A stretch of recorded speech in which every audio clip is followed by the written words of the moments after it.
Okay, so we're gonna get started, and I saved this part for the playthrough because I wanted folks to understand that, so when you do an action, some actions require successes and some actions don't. Think Fantasy Flight Games here, where, or even some war games, we have a bag full of traits. Inside of my bag are 2 red ones and 2 green ones. So if I were to test something and I draw a green one, I succeed at my action. If I draw my dim-witted, then I fail. Now, the rules get pretty in-depth here, but bear with me. I'll try my best to summarize it. You always get to draw 1, okay? That's usually all you get to draw. However, if I'm willing to spend a gold, I can draw another one. So what I would do is, the bag is always with these 4. Okay, this is all of my tokens. You're allowed to look in your bag at any time before you start drawing. Okay, so you're always allowed to know what's in your bag. So you're allowed to look at everything. You're just not allowed to look at another player's bag. So if I know that this is what's in my bag, I can spend 2 gold to draw 3 of them, and I know that for sure I'm guaranteeing that I'm going to succeed at that action. Fair enough, right? So the rule is if I need 1 success, I'm allowed to spend enough gold to draw 2 more than the minimum. So if I needed 2 successes for an action, then I'm allowed to spend 3 gold. Because remember, you still only get to draw 1. So if you ever come across an action that says you need 2 successes and you only get to draw 1, at minimum, you're spending at least 1 gold, or otherwise you don't even get to draw, because what's the point? All right? Now, that gets more complicated. Here you can see there's a little crossed sword and the Crusade card. So I'm going to just pick up the Crusade deck and look at the bottom. On the Crusade deck, you can see the word kind and cruel. So I just explained to you that if I draw a green, I succeed, and if I draw a red, I fail. However, if the red matches the red there, it's the opposite. This is a success. The cruelty helps you in Crusade and in war, okay? If you are kind, you actually fail. Even though it's green, you fail the Crusade. Kindness never got you far when you're slaughtering the Arabs, I guess. So there is that little wrinkle. I do love the fact that they put the symbols on the token to remind you. So all you have to do is match the symbol with the symbol on here, and you'll know that it's called a critical trait. Excuse me.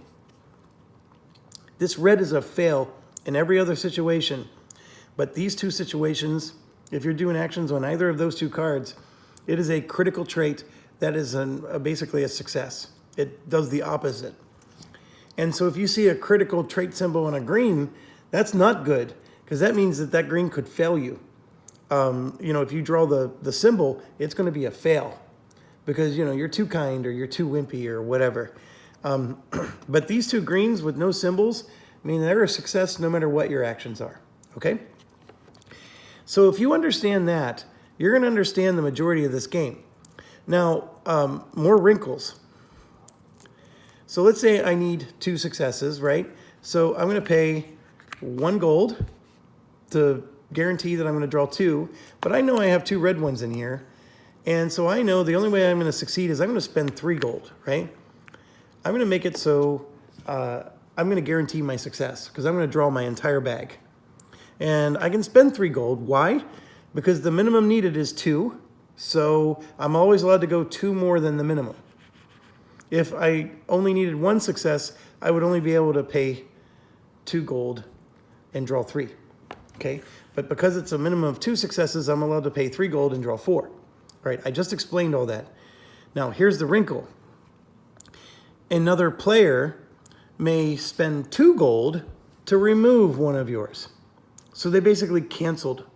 So you spent your 3 gold to draw 3 more.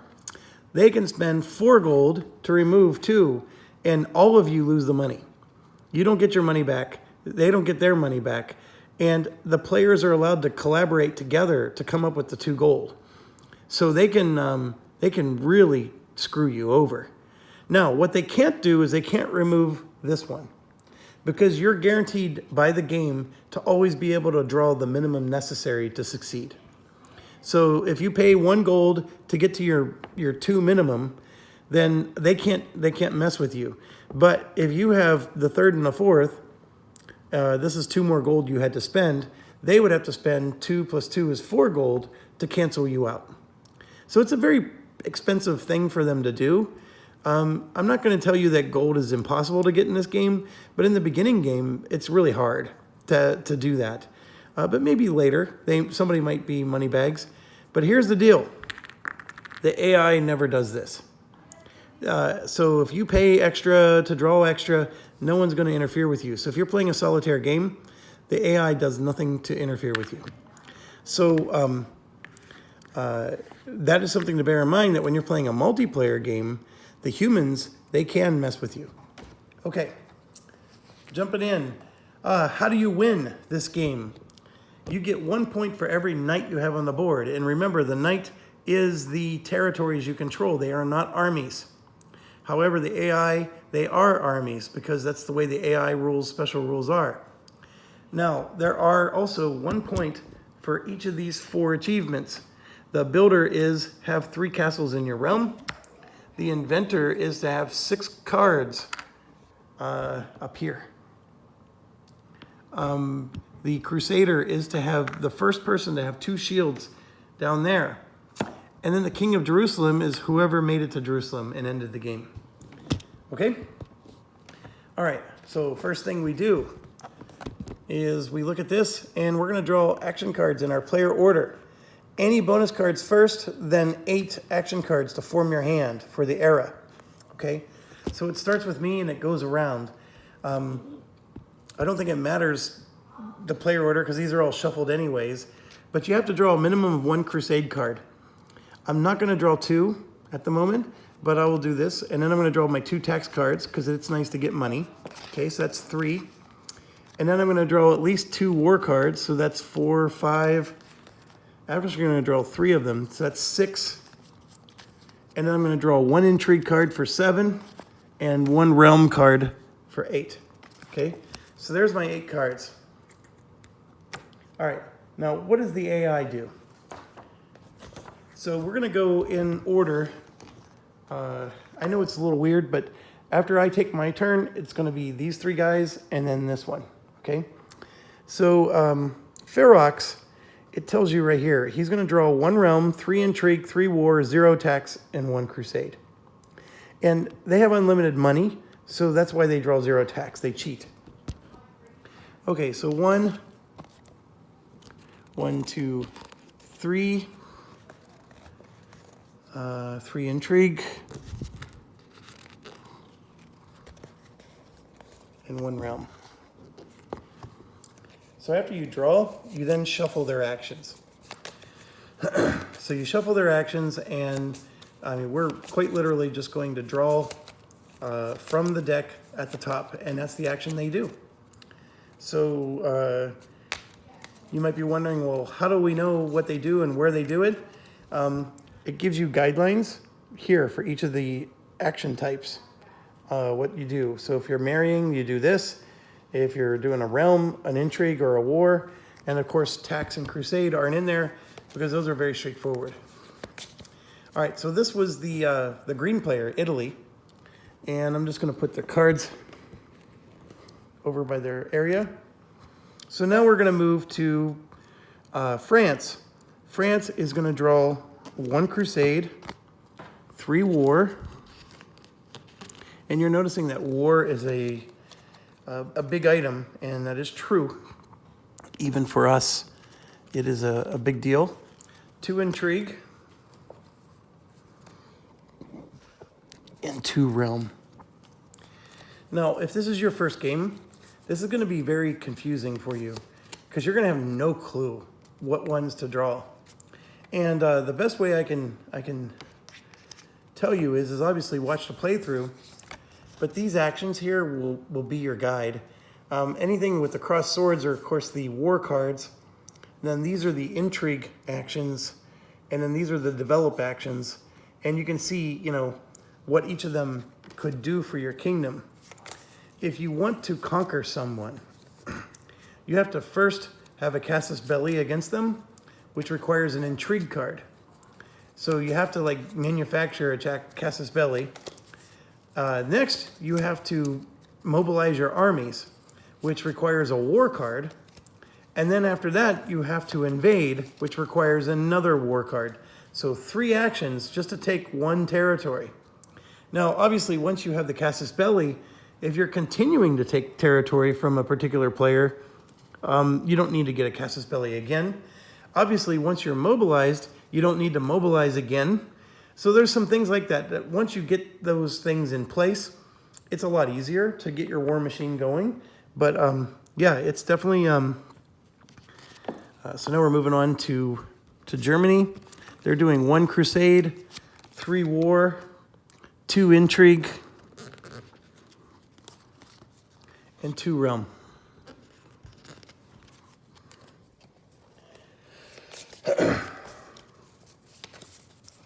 So shuffle, shuffle. And just so you know, okay, Italy is playing as an aggressive player. And we played with this AI last night, and he really was aggressive. That is true. He will live up to his hype. Postis, which is France, is going to be a developer, and France got wiped out in our game completely, got completely eliminated. And the Municio, the defensive player, we did 1 rule wrong, so I'm curious to correct it now. And yeah, big surprise, Jeff got a rule wrong. But the rule that I got wrong is he never married anybody, because he has very specific intentions when he marries in the rules. But there's an overarching rule that says that if he can't satisfy his married condition, he's going to inbreed with his own dynasty. And so I didn't realize that that's what he could do as an option.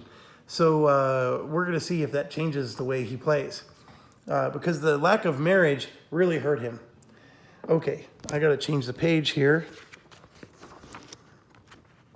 This one I've never played before. This guy is lustful, and he gets 1 extra lustful and an extra attractive token. So his bag actually has 6 tokens in it. And the lustful, of course, is red and attractive is green. Okay, so he gets 1 crusade, 0 tax, 3 war, 2 intrigue, and 2 realm. Now, one other thing to mention while I'm shuffling, the game says that when you play your cards, you discard them, of course, and we created a separate discard pile. And if the card decks ever run out, then you would come back and shuffle the discard pile and create a new deck. We never came anywhere close to going through the entire deck of any of these. So I think it's pretty safe for you to just put your discards at the bottom of the deck. And if you really want to, you can always just put them, you know, face up.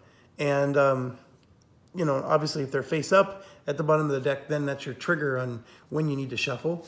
Or if you're like me, I'm not going to remember the order that the cards were played. So it's not a big deal. But anyways, this is yellow's cards, and I'm going to put them right here so they're within reach. And in fact, these guys, you can see I piled their cards up like so. And I'm actually going to just take advantage of the space that I have here. And just do a 1, 2, 3 like that. The table space is really hard because these player boards are long. And when you're playing as solitaire, it would have been nice if there was like shorter boards for the AI, but there isn't. So anyways, moving on. That was the very first step of every era. We have to do that. So you're going to do that potentially 3 times in a game. Okay, next, we're gonna play 3 rounds. And then we would do cleanup at the end of the era. Cleanup is simple. You're just discarding any cards you still have left, because you're gonna draw 8 cards, but you're only gonna play 6. So that's an important thing for you to understand. Of those 8 cards you draw, you're only gonna play 6 of them. Okay, so then for the round, there's this special Dynasty phase. Then there is a plotting phase where you pick your 2 actions, and then you play your 2 turns. So we would go in turn order and do one of the actions, and then we would finish the second action, and then we come back and then we plot again, because there's 3 rounds in the game, right? So actually we'd do another Dynasty phase, plot again, and then we do 2 actions, and then we do a 3rd time, okay? Now, at the end of every round, you have to pay 1 gold for each of your foot soldiers. So when you mobilize those foot soldiers, you do have to pay an upkeep. And like I said, the AI has unlimited money, so this is all free for them. But for you and me, it's not. And at the end of every round, your king ages 1 token. Okay, so remember, he dies at 5. At 4, I told you I would tell you later what happens at 4. At 4, he becomes wise. And what that means is you get to go into your bag and discard any token you want. You can just remove it. And so it's a nice way to get rid of some of those pesky red ones, right? But you got to get to 4 age to be able to do that. And you know what's crazy is these kings die so frequently. It was really hard to actually get to 4. I think it only happened like 2 or 3 times in our last game. So I'm very curious to see how it'll turn out with this game. And then it tells you in your, the turn and your turn order, okay, so here's what you need to know. You first resolve one of the actions at the top. So the Crusade is just 1 action. It's Crusade, okay? I'm gonna grab, like the tax one is just 1 action, tax, okay? But when you get to war, it's either mobilize or invade. You see how there's 2 different actions? So when it's your turn, you're gonna do one of those 2.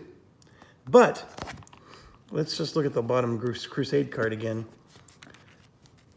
But now, after you do this action, this is an event that sometimes happens to you, or it can happen to other players.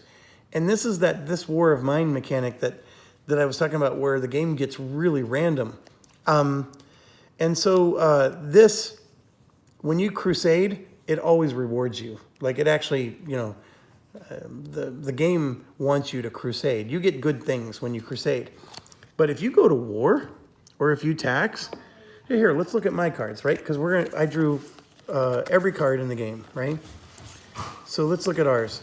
So if I build like a castle, then I hold a great feast. It's expensive, and so I have to spend 2 gold, 3 if I'm gluttonous. If you pay, you won't get the gluttonous trait. If you can't or won't pay, you get the stingy trait. So if you pay, you get the generous trait. If you can't or won't, you get the stingy trait. So that's an opportunity to get a green trait or a red trait. So after you build your castle, you then have to spend this gold on top of the castle. And this is mandatory. You can't get around it. So if I play this card, I better damn well have enough money for my castle and enough money for this. Or if I don't, I get the stingy trait. Here, this is something that happens to you, but you have to have a child, and basically your heir to the throne is bullied by other children and becomes bitter and resentful. So then he gets the cruel trait in addition to any other traits he already has. So that's a negative thing. And if I don't want it, I need to make sure this is one of the 2 cards I never play. Or I can play it when I don't have a child. That's probably a good move to do in an early game. Here, the siege thing happens if you have a castle. And it's actually a bad thing that's happening to you. Your castle is besieged. And then here's where you can impact other players. The king of the next player receives guidance from God. That player may immediately draw a new action card. It cannot be a tax, et cetera, et cetera. So these events, some of them are your king died. If you don't like it, tough. I'm serious. There's some really bad events that can happen to you. And these other ones are always usually the next player in turn order. So the person who's going to be screwing me over all the time is going to be Spain over here, because they're going to be the player that goes before me. And so we have no idea what cards they're going to play. And because the AI just shuffles their deck and draws randomly from the top, it's going to be a complete random hodgepodge. Now, how can you have children? The only way you can have children is through, so like, see this complicated birth. If you have a spouse, then the next player's king gives birth. That's the only way you can get an heir, is somebody has to play a card, and that has to be the player before you. So when you're playing against humans, or sometimes even against, the AI drawing random cards, you can get some real wonky stuff. All right, so we're going to do the Dynasty phase now. Each player in player order makes an attempt to marry, and there's one setup thing I forgot to do. So let's do that right now. So every empty province that you see here, this is Spain, of course. We're going to draw from Spain's character cards. So there's Costanza and Garcia. And you can see that Spain has like its own color region. So that's considered to be all of their culture, right? So that's why we're drawing from his deck. Then you take this brown bag that we talked about that has the tokens in it that don't have any borders, and we just randomly assign one to each one. So she's an imbecile and he's weak, okay? So we're gonna go around and do this for everybody. So I'm gonna move to Italy now, and Italy has 2. Sicily and Sardinia there.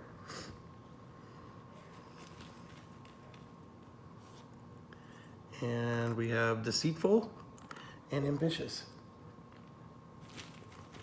Trust me, there are green ones in there. It's just how it's turning out. Okay, so Germany has Dalmatia, Hungary, Swabia, and yet another one in Denmark. Okay, so 4 of them came out for Germany. And there's 1, 2, 3, and the 4th one is going to be this one, Hottie. She's a hottie, but not the kind of hottie the way I would call a hottie. Sorry, I can't laugh with my throat the way it is. Okay, so then France is going to have 2, Cataline and Dennis. All right, so we're going to draw 2. She's lustful and he's brooding. All right, and then our own area, we have Ireland, Scotland, and Wales.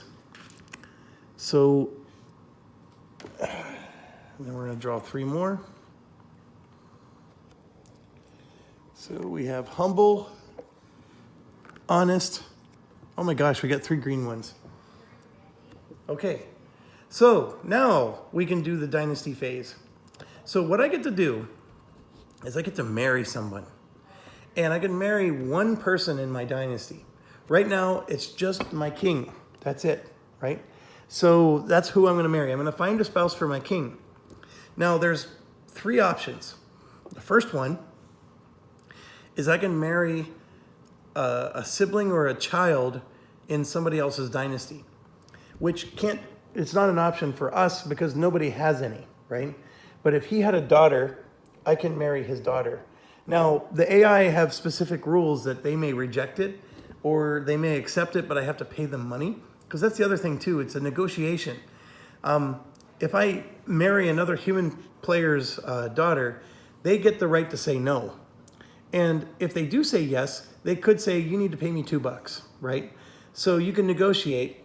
And then what happens is if you do marry into someone else's dynasty, you get to take their card, put it on your dynasty. But the big thing is you now get a pact. So a pact is like a peace treaty, and you're basically like allies. And then you can help each other in war and things of that nature. Now you can always break a pact, But that's one of the easy ways to get a pact is to just simply marry into someone's family. You can actually agree to go into a pact without marrying. If you're playing against a human player, you can agree to anything. You can almost trade anything. You can't like trade your family members, but you can trade your inventions, your counselors. Anything's negotiable in this game. Now, against the AI, they basically refuse to trade or do anything. However, some of them will let you marry into their family. Okay, so like I said, that option is not available to us because there's no children anywhere. See, everywhere it's just a king. And that's the nature of this scenario. And that's why I was saying the other scenarios are more interesting. I really think they're more fun than this one because you're going to start with a whole dynasty of children and stuff. Okay, so then the next option is you can inbreed.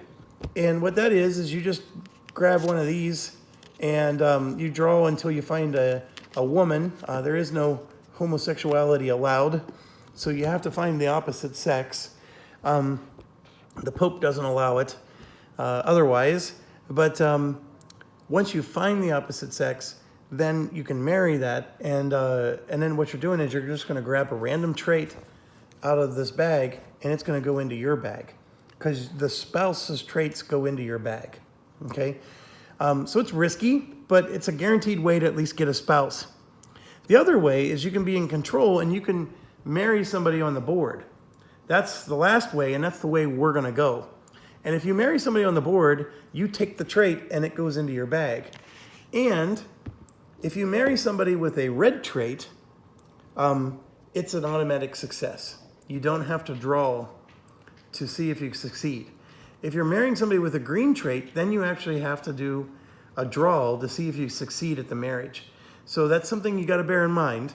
Obviously, the green traits are what we want. What's interesting is the lustful trait is a guarantee success anytime you draw for a wedding. Which is what we're trying to do right now. Now, granted, if I marry her, I don't need to draw to marry her, but since this will go in my bag, anytime I marry somebody in the future, this counts as a green towards marriages. So I think I'm going to try to marry either Alice, who's honest, or Adela.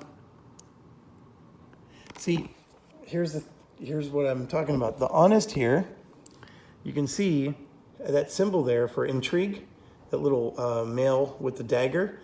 That's a bad thing. So if I try to do an intrigue action and I draw this, it's a fail, not a pass. So honest, it's not good to have spies or to get involved in espionage when you're an honest king, right? Or an honest queen. And then the humble is the same thing. You can see the humble person doesn't like to develop castles or do the build action. So this one is actually the best one because it's a success no matter what. So we're going to try to marry Adela here, which is in Wales. Now, the other reason I really like this game started off wonderful. We could have married anybody on the board, but if I succeed, this is the advantage of marrying someone on the board. If I succeed, I form a pact with this neutral nation, Wales. And so this pact goes there, and basically Wales is in an alliance with me. And if I ever do an invade action, I can invade Wales, but it's really not an invasion in that case. It's actually just a merger. So it's a friendly, merger. So I don't even have to draw a success token. It's an automatic thing. Whereas if you invade, you have to draw success tokens. So it's a nice way to annex areas. And so I like annexing areas that are close to my starting realm versus trying to annex something on the other end of the board. Obviously, if you try to annex something on the other end of the board, you got to find a way to get your army there because you do have to have an army to march into the territory. So anyways, let's not get ahead of ourselves. We still have to pass the test. And because this is so crucial, I'm going to spend 2 gold to guarantee it. And 2 gold means I'm going to draw 3 of them. And as you may recall, I only have 4 in my bag. So here's the first one. See, that would have been a fail. The second one is a pass. So I needed to spend at least 1. And the third one would have been brave. Now, the rules state that the moment you pass, you stop, okay? Because you might be doing multiple checks, right? So if you have to do multiple checks, these two don't go back in the bag until the end of your turn. So when you're marrying, you can never marry more than one at this step. You only get to do one marriage. However, some of these other actions, you can actually do multiple times. As long as you have enough gold or enough checks, you can do it. Remember, you only get only one check is free. So if you're trying to do multiple checks, you have to pay gold for every extra check you're doing. Anyways, I don't mean to repeat things, but it's a very important rule. Don't forget it. So the Adela here is now my spouse, and this agreeable trait goes into my bag.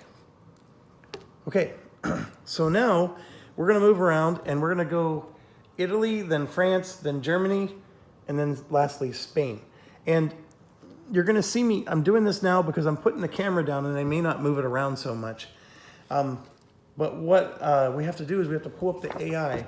And this is why I was saying I wish it was a player aid. So we're going to start with Italy, and here's their marry rules. So first thing they want to do is marry the king and then the children as soon as possible. Focus on strong, cruel, and swordmaster. If none are available, marry into the closest territory regardless of trait. Never marry other players' children. So this one refuses to marry other people's children. Never accept marriage proposals from other players unless they pay 5 gold if they have a red trait. 5 gold. And 7 gold or more for a child with a green trait. So remember, this is a child that he has that's green. So a green trait, of course, is desirable. So he wants more gold for his desirable daughter or son. Also, for those of you who care about these kind of things, you can choose to start with a queen. You would have to just take William the Conqueror. It's not going to be thematic because he was the historical leader of the time, but you can choose to just flip it around like this and make him the spouse and make her the queen. You can do that at the beginning of the game, so that way you basically have you're allowed to do that. And then from here on out, obviously, if you only have a male child, they'll become the king. If you only have a female child, they'll become the queen. I mean, women are allowed to rule in this game. That's what I'm trying to say. You just have to be heterosexual. That's all.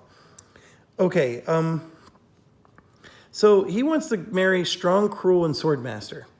So let's look on the board. And strong is a green trait. Cruel is a red one, and swordmaster, I can't remember. I think it's a green. I don't see it anywhere. So none of that's working for him. So next thing he wants to do is marry into the closest territory regardless of trait. So the game rules state that when there's multiple options, you can either do what is in there, what you think is going to benefit the AI the most, or you can do a randomness. And so I have like a die here for rolling the dice. That's not included in the game, by the way. So I believe that marrying someone within your own realm, away from the other players, is the smartest thing to do. So I'm not going to just, because he could marry this way, and then it's going to cause contention with the other players. I don't think that's the smartest thing to do. Now, if he could marry somebody with a green trait, that would have been the smartest thing to do. But you can see here, it said closest to your territory.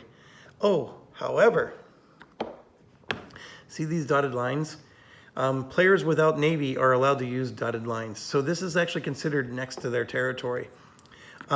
If you have navy, you're allowed to invade anywhere that touches your ocean, and there's considered to be 3. The Mediterranean, the Atlantic, and North. Okay, so actually, rethinking this is, actually, that's a boy. All right, we can't marry that one. So we got this girl who, this is actually considered to be a success if he's doing an intrigue action. And same with her. And that's a boy. Okay, so in my opinion, it's these two. And then this one's just the superior one because it's away from the other players. So we're gonna grab, remember, if it's a red trait, it's no test. So green is gonna get this trait automatically. So we grab the green bag and it goes into the bag. Now, these dynasties, when traits go in the bag, they never come back out. So just understand that when this king and queen dies, those traits stay in the bag. The only way those traits go away is, like I said, when you age and you get the wise situation. This game is like, your bag is a cumulative representation of your dynasty from start to finish. And you may get a new king with a new set of traits, but his new traits get mixed in with the previous king's traits. So that's how this plays out. Okay, so now we come over and give him a spouse, and we're good. All right, so now we move to Postus. This is France. Marry the king and then the children. Never marry a spouse with other red traits. He wants honest and ambitious. He does not care if it's next to him. So there is an honest one out there because that's Alice. And this is sort of thematic, don't you think? France is going to ally with Scotland. So before I forget, this is going on Sicily. And then we have Wales. And then France is going to try to get a pact with Scotland. That's so funny how the AI worked out. Okay, so how does the AI work? They have unlimited money. Excuse me. What they do is they always draw one more than the minimum necessary to succeed. They never draw more than that. So he needs one success, so he's going to draw 2 tokens. So it is possible he could fail, but we're going to see here. Here's the first one. It's lustful. Okay, because that's the starting characteristic of the French king, what is it, Philip the First? Philip the Amorous is what his name is. So lustful is a critical skill. So this is an automatic success for marriage. So we don't need to draw anymore. He succeeded right out of the chute. And in fact, with that in the bag, I don't think it was possible for him to fail because he has 2 green and 2 red, and that's one of the red. So Alice becomes his. He can get anything he wants at Alice's restaurant. All right, and then this green is going into his bag. All right, moving on to Germany. This is the defensive player. Obviously, he wants to marry the king as soon as possible. He's going to focus on children that have casus belli against him or at war with him. So what this guy wants to do is, Germany never wants to be at war. He's trying to be defensive and peaceful. So he's trying to like end wars and stuff through marriage. None of that's possible right now. And he actually offers money, and he would pay us. We get to take that money from the bank if we did offer our child to marry him. Okay, so otherwise, he's going to only marry spouses with green traits in independent territories, but it doesn't say where, which is fine. That means anywhere on the board. Always accept marriage proposals from other players if they pay 2 gold or more, except if the proposal is Municio's own heir. So there are some wonky rules. And the thing I got wrong when I played this last night with my kids is we forgot that he can do the inbreeding option. And there was never a child available, and there was never an independent with green traits available. And so we basically played the whole game where he wasn't getting married. And that, of course, is not the way to play. So we actually have 2 choices for him. He can go after this one or after that one. And, I gotta get off their face there. That's a boy. Never mind. So Cecilia is his only option over here. And so he's going to try for Cecilia. And we're going to draw from the bag. So this is Germany, so it's the black bag. And like I said, he always draws one more. So he draws cruel, so that's a fail. And then he draws cultivated, so he passes. All right, so this humble is going into his bag. And Cecilia is now his spouse, and he has a pact with Ireland. Now, how do pacts work? If I were to take Scotland or Ireland, then I don't go to war with the player who has the pact with that territory. Instead, they get a casus belli against me, which means they're allowed to declare war on me anytime they want. Okay, lastly, we have our lustful Amandum.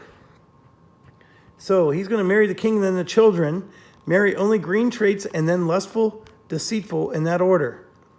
Marry into independent territories first, then propose to the children of other players. Always accept marriage proposals, except if it's his own heir. So as you can see, there's no green left, but we do have a lustful out there, and so he's going to take that one, and it's no test for him because it's red. So he uses the yellow bag, and I'm going to put that in his bag. And Catalin is going to get married to Sancho of Pamplona. And so Brittany is now theirs. So I know that took a long time. Managing 4 AI is going to do this to you. But obviously, if I'm not explaining things, it's going to go a lot quicker. So next after this is the plotting phase. The only person who needs to plot are the human players. The AI already has their shuffled decks, and so they don't do anything for this step. So it's just us. So what we need to do is we need to look at our actions and decide what 2 things we want to do. And I think what I want to do is I want to mobilize and annex. So that way I can get more territory. And I'm going to try to annex my area, Wales, that I have a pact, because then I don't even have to succeed, right? So with the mobilize, I don't have a castle. So this is a perfect time to play that castle. Another thing I can be doing is I can try to get a casus belli. That's what the plot overthrow does. Because I don't have a child yet, this might be a good time to try to do that, even though that I don't need this. I don't need a casus belli to annex Wales. I have to do 2 mobilizes, basically.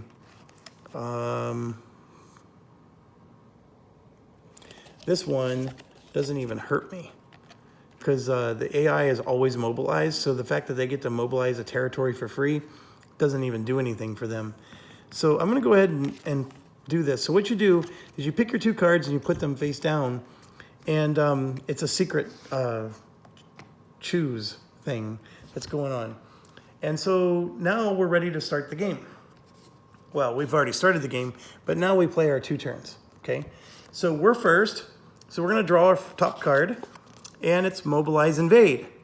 So I'm going to do the Mobilize action, and you flip this over, and you can see under Mobilize, you place foot soldiers in any territory under your control, and all unrest tokens get removed when you do that. If it's a territory, you put the foot soldier. There is a 1 gold per round upkeep cost, and you don't have to do a trait check. It's an automatic. Now, one thing that's not listed here, and it does annoy me a little bit, but in the rules, you're allowed to mobilize 4 times because you have 4 foot soldiers. You can never have more than 4 soldiers mobilized, which is another way the AI cheats. But I can have at most 4 foot soldiers on the board, but I have to pay 4 gold at the end of the round if I do that, so be careful. So what I'm going to do is I'm going to mobilize just 1 soldier. And I'm going to mobilize actually 2. And I'm going to put 1 here in Normandy. Okay, and then I'm going to put the other one there. Okay, so that's my entire action. I didn't have to do a check. So then you do this event, but I don't have a castle, so I skip it. But one of my castles will be besieged, and then that castle provides no extra gold the next time I attacks. Turn the figure on its side as a reminder. So I get to ignore that. So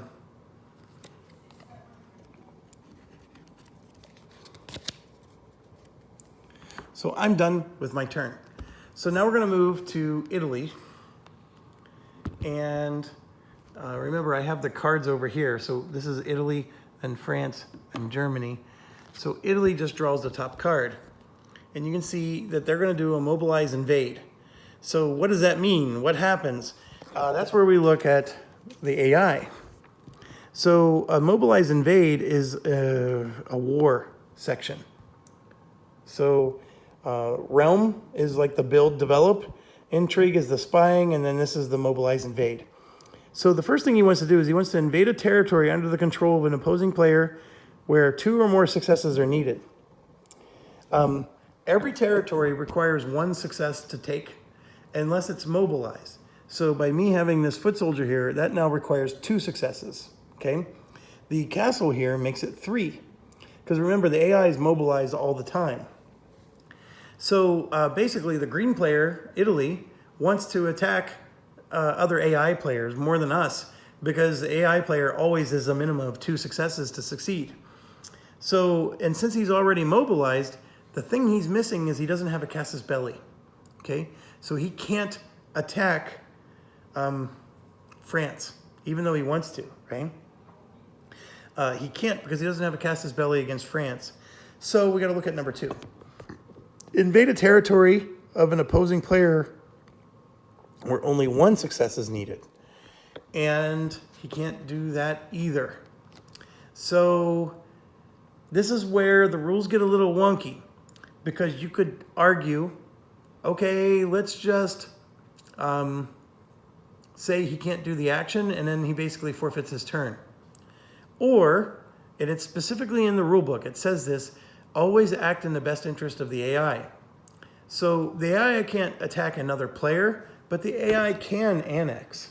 Since he's mobilized already, he can annex. So we're going to go ahead and annex for him and get him another territory. That scores him a point. And I would say that that's better in his book than doing nothing. Wouldn't you agree? So we're going to go ahead and annex that. And so Italy now has 5 points if the game were to end right now. Okay, so then we have to do the event, and it's going to be on himself. So check this out. Unfaithful spouse. It requires a spouse that's on himself. While your king is away to lead the war effort, his spouse finds comfort in the arms of another. The affair is exposed, and you must immediately divorce your spouse. No plot needed. Oh my gosh. Okay, so basically you kill the spouse. That's what you do. So if I can move the camera over here for you. So this spouse basically goes away, all right? And I'm just gonna go ahead and throw her on the bottom of his deck. Now, the trait that's in your bag stays there. So don't ever think that that's not the case. And then the other thing, cardinal rule of the game, and this one you're gonna see Jeff miss all the time. He gets an extra token draw when he builds a castle. And the longbow gives him an extra token draw when he invades, okay? Those are 2 things he has, and I need to not forget that. So he is now spouseless, which is a very precarious situation for him. All right, let's move on. So we're gonna now do France's turn. And like I said, we always draw from the top. Mercenary warlords. So, I'm sorry, he's gonna mobilize invade. So we look at his AI, and he likes to invade independent territory with which another player has a pact. Sorry for the zoom issue. So he wants to disrupt other players' pacts first. Then after that, annex an independent territory where he has a pact, or invade a territory under the control of an opposing player where only 1 success is needed, meaning me. All right, so by getting this, he needs 2 successes, so he's not gonna try to attack me. But this is Spain, it's pact, so he's gonna invade that. So let's do that right now. So to invade this area, he needs 1 success. So we're gonna draw 2 tokens, because remember he always draws 1 more than the minimum. Lustful is not gonna get it done. And the next one is honest, which This is an intrigue token. So it would have failed if he was trying to spy or something, but this was a sword, okay? So he's going to invade, and he succeeds, and he takes Brittany. All right, so this token is, normally it would go back to Spain, but what happened is well, actually it is going back to Spain, so I'm gonna do that off camera, but we're gonna grab one of France's tokens, and Spain now has a casus belli against France. He's allowed to declare war on France because of that action. Okay, next. Mercenary Warlords requires adjacent territory with another player. So the next player is Black, Germany, and he does have adjacent territory. Now, if that, let's say that failed and Black did not have adjacent territory, he would actually go to the next player after that, and then the next, and then the next, until he does fulfill the conditions. So your negotiation with a large group of mercenaries break down. Next player may immediately mobilize up to 2 territories that are also adjacent to territories you control. Well, AI is always mobilized, so it doesn't work. And it would go to Germany before it would go to me, so I wouldn't get the benefit from that. Okay, so France is done. And I hope you're seeing that the AI turns can be sort of peppy. France, by the way, has the longbow, and then it has the Chancellor. So let's see what the Chancellor does. Once per round, as a free bonus during the Dynasty phase, you may attempt to remove 1 casus belli against you with a trait check. And then deceitful here means that it's a critical success. Gives you an extra token draw when you attempt to manufacture a casus belli. So that Chancellor does a lot of stuff for him. I'm always going to forget that. Now, Germany has the court physician, which basically can, you know, if a spouse or somebody gets sick, the court physician gives him a chance to not die. And then he has plate armor, which I don't remember what plate armor does.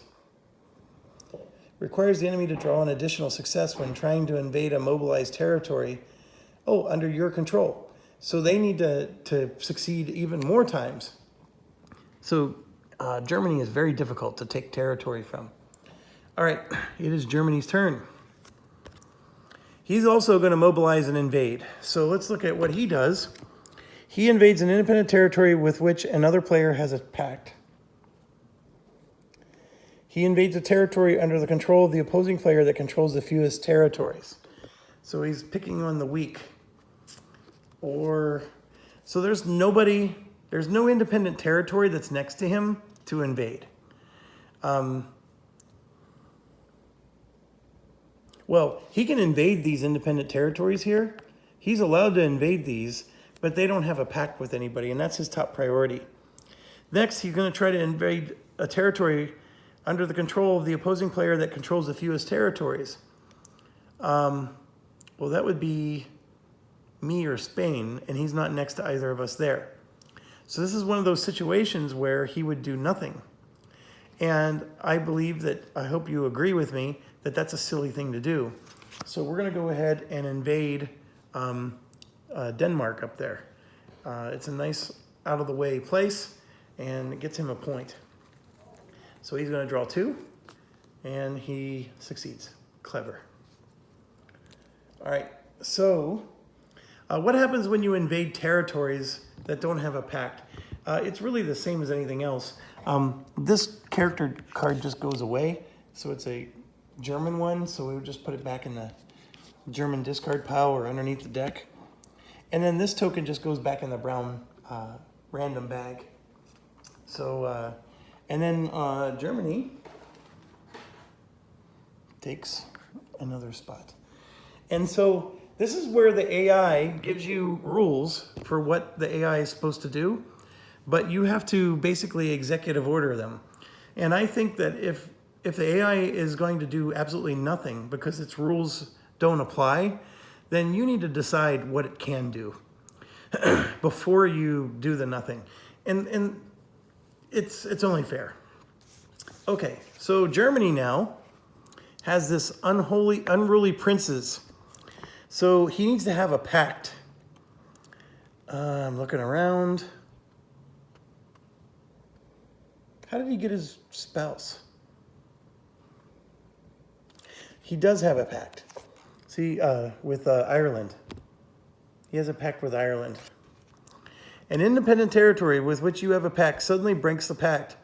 Draw a new random spouse character card for the territory and a random trait for the character. Okay, so it's not that big of a deal for Germany here. It actually helps us. So what happened here is Germany's pact was broken. Ireland basically said F you.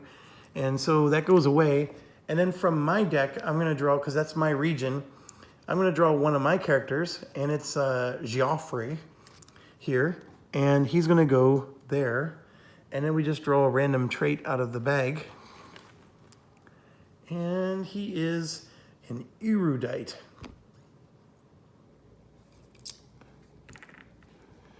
You don't see that word very often. Okay, so that's Germany's turn. Now we go to Spain. All right, we're going to draw their top card. And they're going to build and develop. Okay, so finally somebody's doing something different. So let's flip the page here. And under Realm, they want to buy up to 2 defensive development cards or build a castle. Sorry, it's just not auto-adjusting, is it? Okay, so 2 defensive development cards. So what they're saying is they want to buy these cards. And I forgot to mention, when you do a development action, which is that's what develop does, the first card is 1 gold, then I think 2 gold, then 3. And it doesn't matter which one you choose. The first one you choose is 1, the second one you choose is 2, etc. He only buys them if they are defensive. So let's look at them. The Steward gives you an extra token draw when you build a castle. I would say that could arguably be defensive because a castle gives him extra defense. So this is where you as a player need to just house rule this. Once per round, as a free bonus action during the Dynasty phase, you may attempt to remove 1 unrest token. They never suffer from unrest, so that's a useless one for them. When you develop, you may draw the top 3 cards of the development card stack and buy any of those at a cost of 2 each. Shuffle cards that you don't buy back into the deck. So all that's saying is in addition to these 3 you have here, you can draw 3 from this deck and choose from any of those at 2 gold each. So the only one of these I think is defensive is this one. And so we're going to give him Steward. And then at the end of his turn, he replenishes the card. And it's no success, by the way. This is an auto success. This one's a bank. When you tax, you get 1 extra gold for each 3 gold you had before taxing. Okay, so the Steward is a counselor, and he only has room for 1 more after this. And again, sorry for the lack of auto adjust here. All right, so then he has a drought. A severe drought leaves the farmlands in one of your territories dry and lifeless. Place a crop failure token in a territory under your control. So this is a develop action.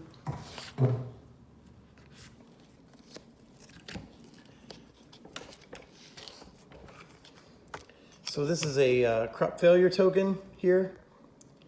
And what that does is that that means that when you tax, it's going to generate 0 gold. But obviously the AI never taxes, so he just ignores this the whole game. It's only going to impact us if we take his territory. So it's a crapshoot. Which one would you put it on? You could argue that it goes here because that's closer to us, but we have Navy, so we can invade any of these. The only one we can't invade is this one. So we're just going to do 2, 4, 6. I rolled a 6, so it's going to go there. All right, so that's his turn, and we're done with 1 turn. So then we're going to start turn 2, and I would draw my last card. And then that would be the end of the round after this. So I'm going to go ahead and hit stop. I hope you're enjoying this, and I hope you're finding this helpful. Thanks for joining me at the table, and stay awesome.